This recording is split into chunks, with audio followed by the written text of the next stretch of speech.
वायुपुत्र हनुमान यांचा जन्म कसा झाला? हनुमानजींच्या जन्माची कथा एका ऋषींच्या श्रापापासून सुरू होते.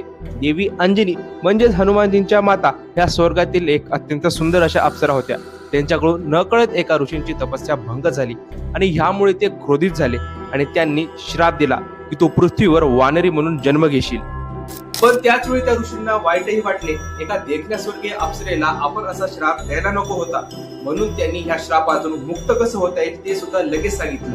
ते म्हणाले, जर तुझ्या पोटी एका दिव्य पुत्राचा जन्म झाला तरच हा श्राप संपेल.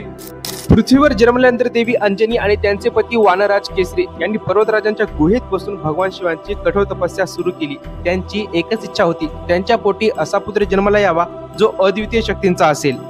त्यांच्या तपस्येने भगवान शंकर प्रसन्न झाले आणि स्वतःचा अंश पुत्र रूपात देण्याचा त्यांना वचन दिले. याच वेळी अयोध्येत श्रीरामांचे वडील राजा दशरथ संतती प्राप्तीसाठी पुत्रकामेष्ठी यज्ञ करत होते. त्या यज्ञातून देवांनी दिव्य पायस म्हणजेच अमृत दिलं, जे राजा दशरथांच्या राणींना वाटलं जाणार होतं. आणि ह्या ठिकाणी देवी योगायोग कसा घडतो बघा. देवांच्या इच्छेने व गरुडाच्या मदतीने त्या अमृताचा एक थेंब आकाशातून माता अंजनीच्या हातात पडला आणि त्यांनी तो प्रसाद समजून ग्रहण केला आणि त्यांच्या गर्भात शंकराचा अंश प्रकट झाला. हे सर्व घडून आणण्यात वायुदेवांनी महत्वाची भूमिका बजावली. त्यांनी त्या देवांनी तयार केलेल्या दिव्य अमृताच्या अंशाला माता अंजनीच्या गर्भात पोहोचवलं, त्याला प्राणशक्ती दिली आणि म्हणूनच हनुमानाला मारुतीनंदन आणि वायुपुत्र म्हटलं जातं. आणि अशा प्रकारे हनुमानजींचा जन्म झाला.